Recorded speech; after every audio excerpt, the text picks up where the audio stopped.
Hello, আসসালামু আলাইকুম। সবাই কেমন আছেন? আজকে প্রথম রোজা, কার কেমন হয়েছে ইফতার? আমার আসলে মনটা খুব খারাপ, আমি আজকে ভালো ইফতার করতে পারি নাই।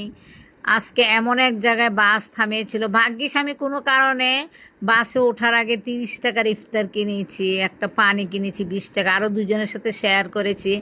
বাস হলো এমন জায়গায় বাস থামেছে, এখানে কিছুই নেই, মানুষ তো একদম চিল্লা চিল্লি। যাক, অবশেষে ওরা একটু খুশি হয়েছে, একটু আনন্দ পেয়েছে, ওরা নামাজটা পড়তে পেরেছে। আমি এমন অবস্থায় ইফতার করেছি আজকে, আমার জীবনে আমি কখনো এগুলো খাই নাই।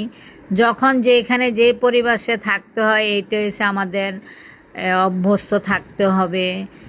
কথায় আছে না, ফান্দে পড়িয়া বগা কান্দে। কি আর করা, যা পেয়েছি সামনে তাই খেয়েছি, এটাই স্বাভাবিক।